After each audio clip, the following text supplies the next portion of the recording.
Olá, amigo e colega do campo. Seja muito bem-vindo a mais um episódio do Ouro Finicast, o podcast da Ouro Fino Saúde Animal, que mostra para você que conhecimento não ocupa espaço.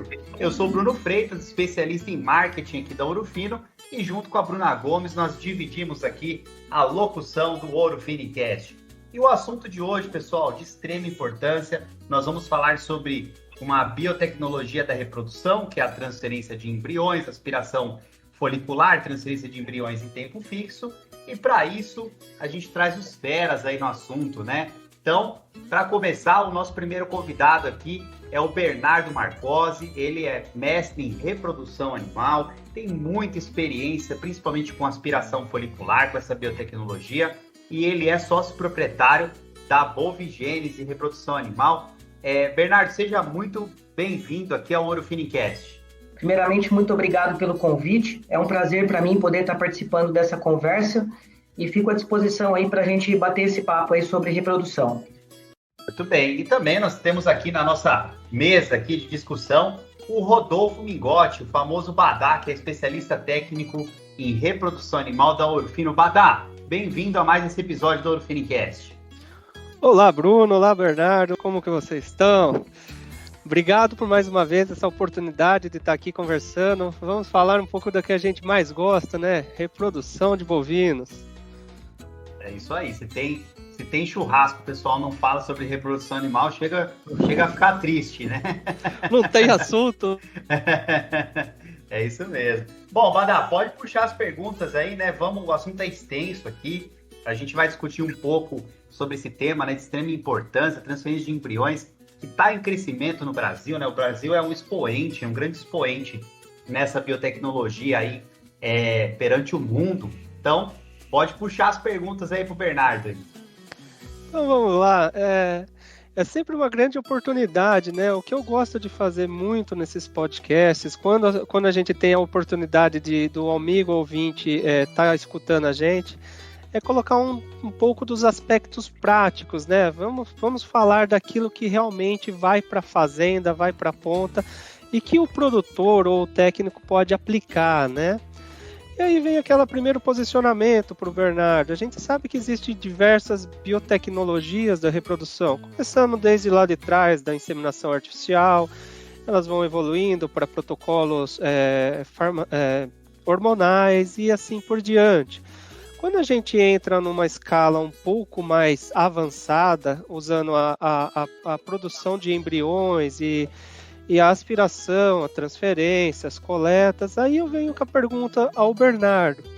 Bernardo, eu estou numa fazenda, vamos supor que eu sou um produtor rural, um técnico que toma decisões, e eu gostaria de implementar ou de avançar aí a genética do meu rebanho. Como que eu poderia utilizar a biotecnologia? Pode começar falando aí primeiro da aspiração, na sequência aí sobre a transferência também, Bê. Em relação ao crescimento das biotecnologias, né? Hoje a transferência de embrião, a aspiração folicular, né? Na verdade, a aspiração folicular é a primeira parte do processo aí para a gente produzir embriões in vitro. Então, é uma técnica que hoje já está consolidada e, como o Bruno disse, o Brasil é um dos grandes players nesse mercado. O Brasil iniciou aqui com o primeiro laboratório comercial de embrião e essa tecnologia se difundiu para o mundo e atingiu um patamar de alta escala, né? Então, hoje são várias empresas consolidadas no mercado, trabalhando nesse segmento. É um mercado que emprega muitos profissionais e vem crescendo gradativamente ano a ano. É muito interessante essa pergunta, como implementar, né? Primeira coisa, antes de tudo, antes da gente pensar em qual biotecnologia vai implementar na fazenda, teria que ver o objetivo final do produtor, né? E esses objetivos podem ser diversos. Um deles pode ser multiplicar os animais para reposição de rebanho, pode multiplicar os animais para venda de genética, né, através de embriões ou através de prenheses, reproduzir aquele animal que fisiologicamente não tem mais condição, né? A biotecnologia ela permite isso. A aspiração, por exemplo, ela permite aspiração dos animais em qualquer fase do ciclo estral, animais com infertilidade adquirida, né, tem alguma patologia, por exemplo, animais gestantes até um certo tempo aí de gestação. Então, é uma biotecnologia que ela possibilita muitas formas de trabalho. O primeiro de tudo é identificar o objetivo principal do produto final. Qual que é o produto final? O produto final é o bezerro nascido e saudável, tá? Bernardo, é legal você comentar isso porque, assim, às vezes as pessoas, elas escutam essas biotecnologias, né, e veem o nível de tecnologia que a gente chegou e já, não, quero partir para aspiração folicular, para transferência, mas tem que definir um objetivo muito, muito claro, né? Porque se a gente for olhar, por exemplo, a inseminação artificial, a IATF, ela multiplica a genética do macho, né? Aquele sêmen, né, que você está utilizando. Quando você parte para uma aspiração folicular e posteriormente uma transferência de embrião, na verdade você está replicando aquele material genético daquela fêmea ou aquele acasalamento, né? Daquela fêmea com o sêmen daquele macho, né? Perfeito. Isso possibilita aí um ganho genético um pouco maior, né? Vamos dizer assim, porque hoje existem diversos touros, diversas linhagens, assim, é uma gama muito grande de opções de trabalho. Então, eu sou adepto à biotecnologia, seja ela inseminação, seja ela superovulação, ou seja a transferência de embriões por aspiração folicular, né? A produção de embriões in vitro. Cada fazenda tem o seu objetivo e, através desse objetivo, deve ser traçado os planos de negócio, de acordo com o mercado que essa fazenda tem também, localização, isso é muito importante, né? Existem regiões, por exemplo, do Brasil, que esse mercado é favorecido, citando um exemplo, por exemplo, em Uberaba, né, que é um mercado de animais de produção de elite, ou nos estados do norte, que são projetos de grande escala. Então, existem inúmeras formas de se trabalhar com as biotecnologias. Nós, junto com os produtores, devemos nos reunir e coletar essas informações e, a partir daí, executar um plano de trabalho, calendário sanitário, calendário de trabalho e tudo mais. Então, o primeiro passo é o objetivo mesmo, né? É bem interessante falar que isso é tudo uma parte de um processo, né, Ver? Se a gente pensar aí, colocar os pingos nos is, uma vez definidos os processos, né, o objetivo da fazenda, gostaria aí de iniciar um rebanho elite, ou apurar uma raça, ou resolver problemas, tenho as melhores vacas da minha fazenda de leite que não gostaria de perder esse material genético, que gostaria de replicar, né? Então, uma vez estabelecido esses limites, esses objetivos, que é o limitante aí para aquilo que o produtor quer trabalhar, o que seria de desafio para ele iniciar o processo, né? Eu vou fazer uma superestimulação, eu vou aspirar.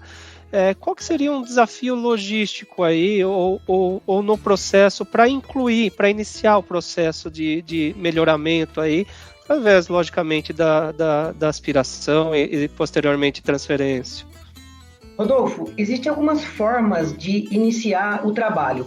A primeira delas é caso o proprietário ele tenha essa doadora e queira multiplicar esse animal da própria fazenda. Esse é uma possibilidade, essa é uma possibilidade de iniciar.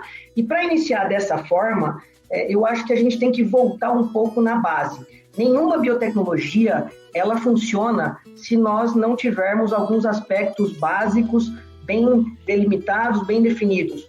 Alguns deles eu posso citar aqui, por exemplo, a nutrição dos animais, sanidade, né? A sanidade é extremamente importante para um programa de transferência de embrião, manejo, bem-estar animal, todas essas características, elas são básicas antes de iniciar qualquer trabalho, tá? Então, caso o proprietário tenha em mente começar um programa de transferência de embrião, por exemplo, o ideal é que antes se certifique que todas essas condições estejam executadas de maneira correta. Uma boa nutrição, uma boa sanidade, um bom manejo dos animais, esse é um primeiro ponto. Tá? Uma outra forma de iniciar o trabalho é já adquirindo animais de outras propriedades, através de transferência de embrião, animais de transferência de embrião, né, ou comprando prenheses. E uma outra também seria adquirir embriões já, e aí o cliente que ele não tem a doadora, mas ele pode buscar a genética em outro lugar. Então, ele compra já os embriões de acordo com a raça que ele quer, o nível de produção dos animais, caso seja gado de leite, né? A gente tem bastante ferramenta hoje que consegue já definir o objetivo da fazenda aí, na compra dos animais. Então, essas são algumas formas de iniciar o trabalho, certo? E aí, pensando sempre nessas condições básicas, principalmente o manejo, nutrição e sanidade. A partir disso, são feitos os programas de embrião.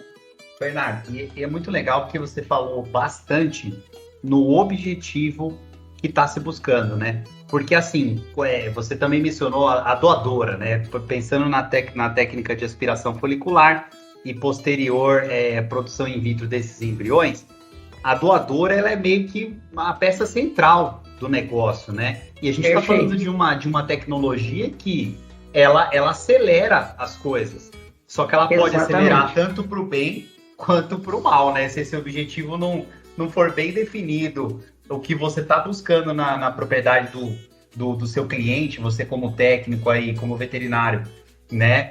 Ou o que você está buscando na sua propriedade, você como produtor, você pode acelerar alguma coisa indesejável se esse objetivo não estiver bem definido. Está correto esse raciocínio? Perfeito, Bruno, perfeito. Na verdade, o mais importante no início de um programa de embriões é escolher a genética certa. Como você mesmo disse, a genética certa ela pode proporcionar ganhos tanto financeiros, né, como de produtividade, mas também a multiplicação de animais inferiores, vamos dizer assim, ela pode levar o seu negócio à ruína. Então, a escolha da genética, a escolha das doadoras, a escolha dos touros também é de extrema importância para o sucesso não só da técnica, como do negócio. Muitas vezes a técnica funciona e a técnica está consolidada, já está muito claro isso para a gente, é uma técnica que pode ser executada em diversos lugares, já vem sendo executada e o crescimento é muito alto, mas nós temos que tomar cuidado com alguns parâmetros. E esse parâmetro da genética é o primordial, né? A gente pode tanto multiplicar animais superiores como nós podemos multiplicar animais inferiores. Isso pode levar à ruína de qualquer fazenda, de qualquer negócio. E é legal que você fala muito sobre essas etapas, né? Eu fico falando sobre como iniciar, que você colocou muito bem. Por exemplo, se o produtor não tiver a doadora, ele pode buscar um programa de compra de embriões para transferir no gado que ele tem e fazer do gado dele as receptoras. Perfeito. Evoluindo daí, caso ele tenha a doadora, ele poderia aspirar e complementar um pouco mais esse pacote. Ele pega a doadora junto com o touro que ele vai acasalar os embriões, os óvulos, produzir os embriões e dar um passo na sequência. E aí a terceira etapa seria já juntar tudo isso e fazer um pacote logístico aí com todo esse processo e isso se sustentar. Aí, Bernardo, eu queria que você explicasse para a gente, na sua opinião, como que se pode colocar um processo completo aí dentro de uma empresa, dentro de uma fazenda? Como que seria qual que são os entraves de colocar aí toda essa etapa entre aspiração, transferência, levar os ossos para ser produzidos em laboratório? Fala um pouco mais sobre isso para a gente. Rodolfo, como eu te disse, existem inúmeras formas, né, de se trabalhar. Algumas fazendas trabalham com formas isoladas, por exemplo, alguma fazenda só vende a genética, vende os embriões, outras fazendas têm o ciclo completo, que é desde a doadora até a venda dos embriões congelados. Então, são diversas formas, como eu disse, de possibilidades de negócio. Os entraves, os desafios, são alguns. São inúmeros, na verdade. Então, eu vou citar aqui um dos mais importantes, né? Por exemplo, inicialmente, o manejo geral da fazenda, né? Que, mesmo assim, nós temos ainda muitos entraves que começam na fazenda, que é, como eu falei, nutrição, sanidade. Então, tudo é um passo a passo. Nós devemos primeiro certificar de todos esses manejos na fazenda e, a partir daí, iniciar o programa de embriões. Então, escolhendo um laboratório de confiança, que tenham resultados consistentes e mão de obra qualificada para fazer o serviço, contratando serviços veterinários também de qualidade, objetivando o que o cliente quer. Por exemplo, os desafios são inúmeros, e aí entra uma outra parte sobre fatores ligados à doadora, fatores ligados ao touro, a qualidade do sêmen. Isso tudo deve ser ajustado também antes de começar um programa, né? Muitos programas não se desenvolvem não por conta da eficiência da técnica, mas muitos programas de reprodução eles não se desenvolvem por conta de um erro da nossa parte ou da parte do próprio produtor em não analisar todos os fatores separadamente e tomar as decisões acertadas. Por exemplo, vou citar um exemplo aqui. Um touro, o touro ele tem uma interação muito forte, né, no resultado de produção de embriões. Então, alguns touros têm eficiência baixa, por exemplo, na produção de embrião. Muitas vezes o touro ele tem uma genética excelente, mas na produção in vitro de embriões ele tem um resultado que não é eficiente. Então, muitas vezes a escolha errada de um touro, ou a escolha errada de um laboratório, ou a escolha errada de um acasalamento, isso pode levar o projeto todo à ruína. Então, o importante é sempre programar tudo antecipadamente e organizar para reduzir a chance de ter um problema. Ô Bernardo, e você que... Ô Badá, desculpa te cortar, mas aqui veio essa curiosidade, né? Você que trabalha não só no Brasil, né, mas internacionalmente também, em vários países aí, tanto na parte de instrução, né, quanto na parte da biotecnologia em si, né? O que você acha, por exemplo, vamos supor que tem um técnico aqui, um colega veterinário que está nos ouvindo aí, né? E fala, poxa, eu acho que isso é legal, é uma técnica legal para colocar no meu portfólio aqui de serviços que eu consigo prestar. O que você acha? Essa pessoa precisa de uma série de equipamentos, né? Mas basicamente, assim, no ponto de vista da capacitação, o que você acha que é fundamental para um técnico que deseja trabalhar com a biotecnologia de aspiração folicular e, consequentemente, também transferência de embrião? Bruno, excelente pergunta.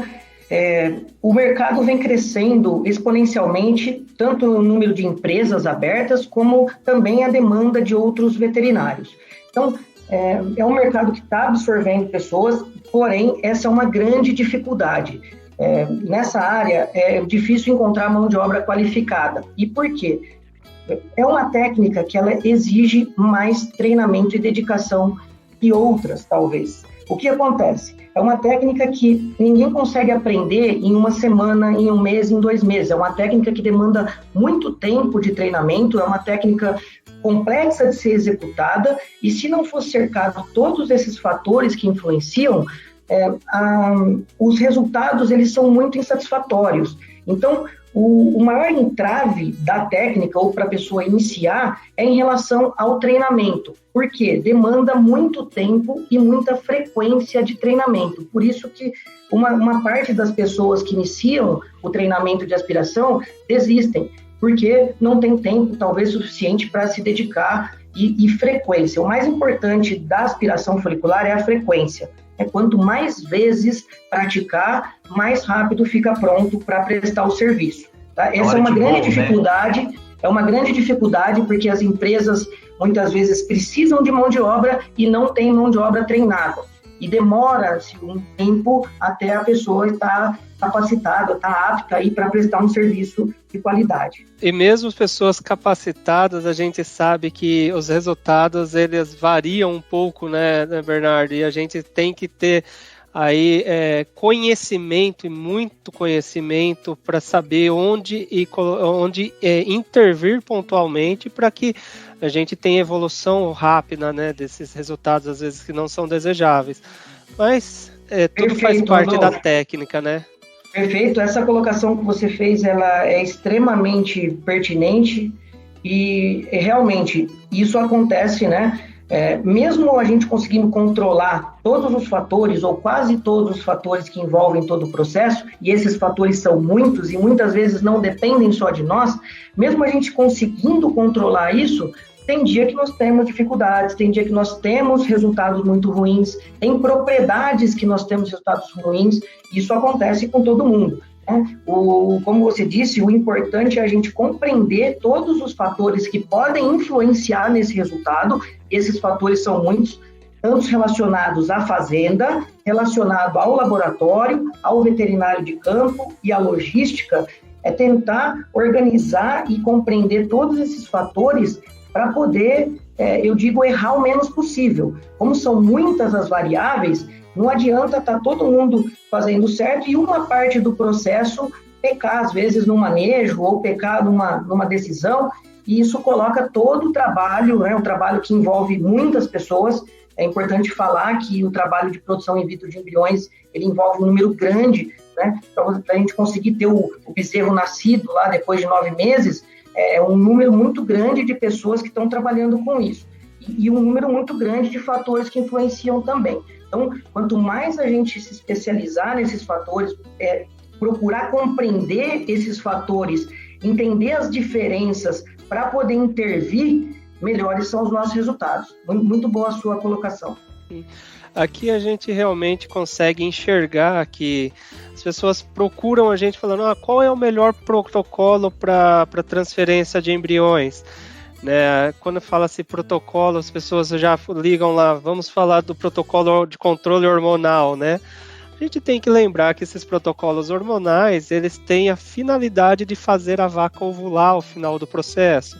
E ela ovulando, daí a gente vai descobrir qual é a janela que vai ser transferido em embriões, selecionar as melhores as melhores receptoras com os melhores corpos lúteos, e aí vai ter a etapa da transferência, uma série de etapas até o primeiro diagnóstico e, consequentemente, até o nascimento, Então, aqui a gente consegue ver todas as partes do processo, como elas vão se encaixando, Então, o resultado aí de boas taxas de prenhez na transferência não quer dizer só que foi o protocolo hormonal que teve sucesso, mas sim todas as etapas, Bê? Perfeito. Essa mesma pergunta, que vocês recebem aí sobre qual o melhor protocolo, nós também recebemos qual o melhor protocolo para aspiração folicular, ou o que faz a vaca produzir mais oócitos. E é uma resposta completamente difícil de ser dada, e não tem uma resposta pronta. Eu sempre falo, na aspiração também nós temos alguns protocolos que podem melhorar a eficiência dos animais. Na minha opinião, todos os protocolos funcionam, desde que eles sejam colocados de uma maneira consciente na fazenda, avaliando os resultados, tanto os resultados positivos quanto os negativos. Nem todo protocolo funciona em toda a fazenda, e nem toda raça ou nem toda vaca necessita de um protocolo para ser aspirado. Então, é importante falar sobre isso, sobre protocolo, porque, por exemplo, nós podemos aspirar a vaca em fase aleatória do ciclo estral. Existem protocolos que podem melhorar? Existem. Aí nós temos que parar, pensar e ver qual a necessidade e qual a viabilidade do protocolo. Eu falo que o protocolo é uma ferramenta e graças a Deus nós temos muitas ferramentas na mão. Hoje tem inúmeros protocolos que podem nos auxiliar, mas a importância final do protocolo é como está o antes da fazenda, em que animal ele foi executado, quando ele foi executado, da maneira correta, porque senão nenhum protocolo funciona. Então, eu acho importante a gente falar sobre protocolos, que para o protocolo funcionar, a gente tem alguns fatores aí que a gente tem que olhar antes de fazer o protocolo, Muitas vezes... do indivíduo também, Bernardo? Que como a gente está pensando na aspiração, é a doadora, Tem um pouco do fator indivíduo, Porque é um animal, é aquela doadora que vai produzir uma série de ócitos e depois vai para a produção de embrião. Mas tem aquela diferença de resposta individual também, Muito mais preeminente, por exemplo, que o IATF, que aí você já fala de rebanho, de lotes, Perfeito, Bruno. Na aspiração, nós temos um número muito maior de variáveis comparados à IATF, por exemplo. O fator variação individual, né, que é isso que você comentou sobre a doadora, não só a variação individual, mas a variação ao longo da vida dessa doadora. Vou citar um exemplo para você. Se a gente pegar uma vaca, por exemplo, que produziu 100 ócitos numa aspiração e dividir 50 ócitos dessa vaca com um touro e 50 ócitos com outro touro, por exemplo, o número de embriões produzidos provavelmente vai ser diferente. Então, ócitos da mesma vaca com touros diferentes.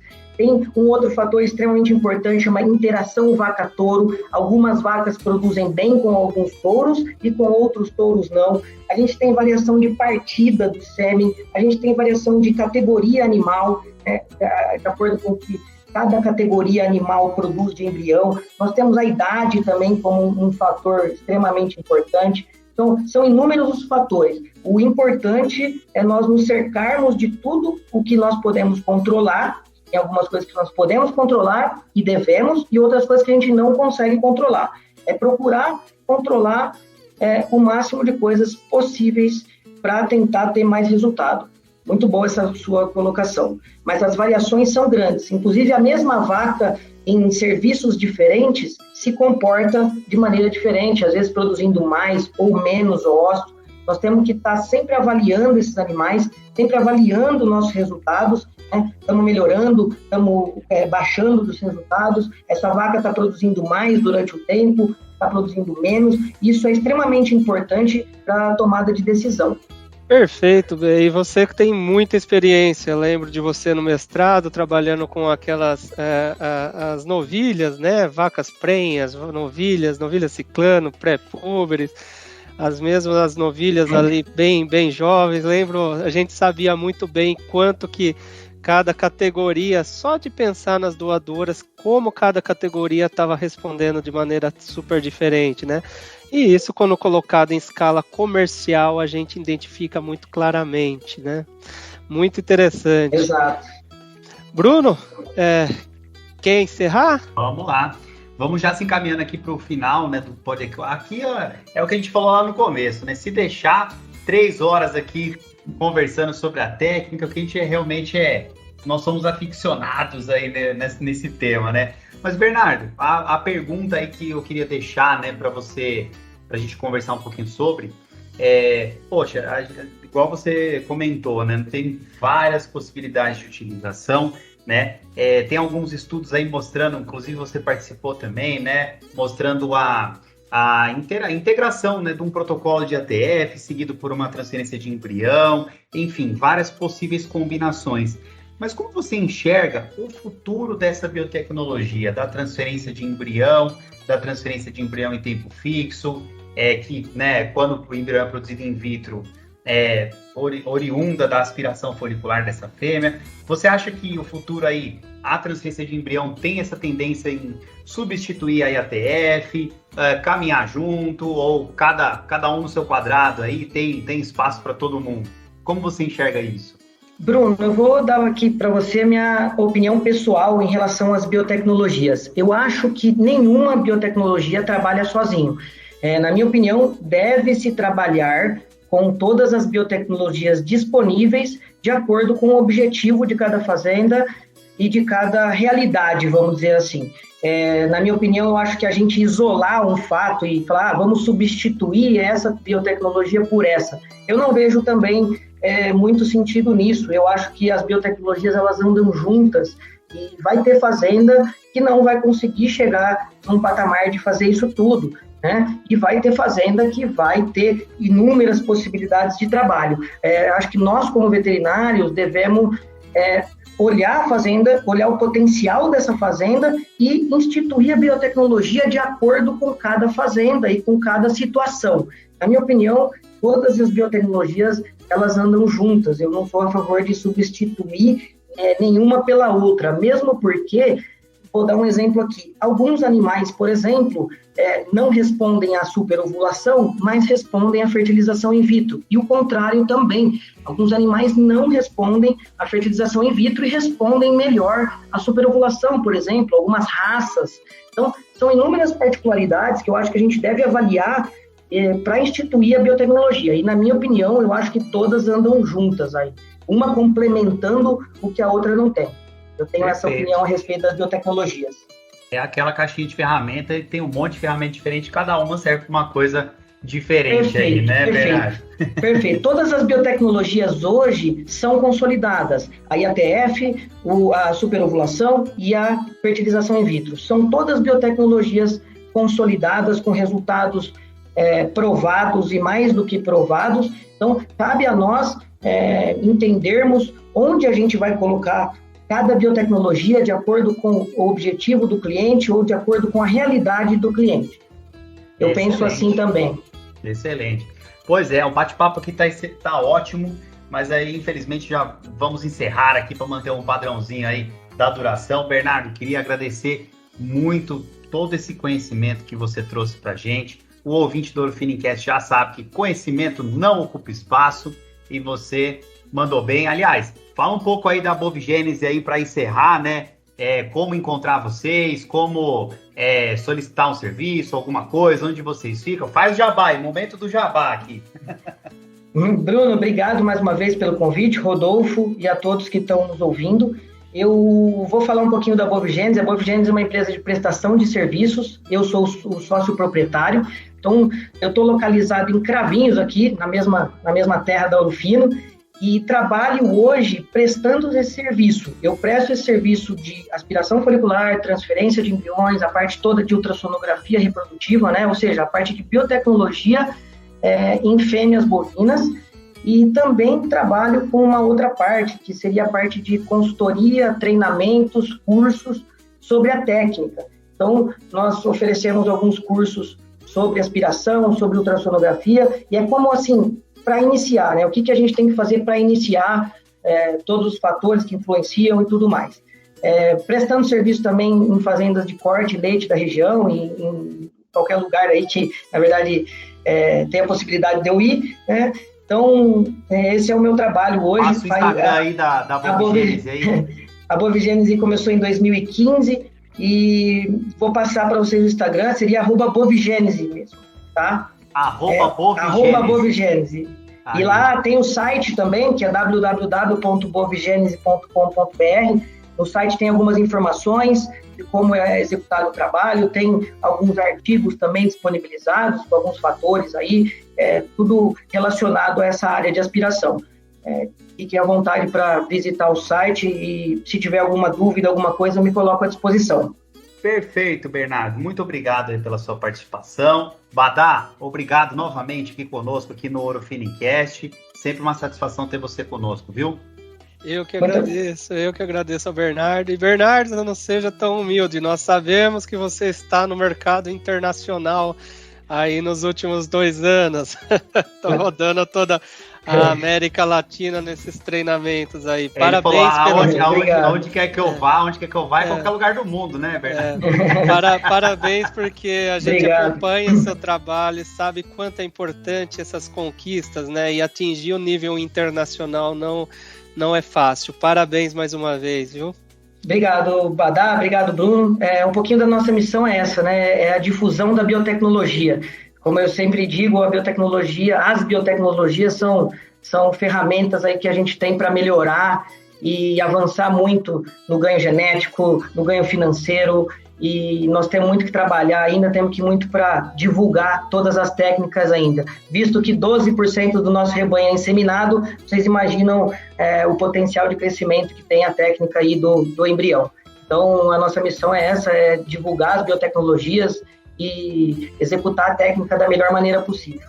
Muito obrigado a vocês pelo convite novamente. É isso aí. Ale, conhecimento e tecnologia, é disso que a gente gosta, viu? Pessoal, muito obrigado pela sua audiência. Espero vocês aqui no próximo episódio, que está sempre recheado de conhecimento, né? Muito obrigado, um grande abraço e até a próxima. Tchau!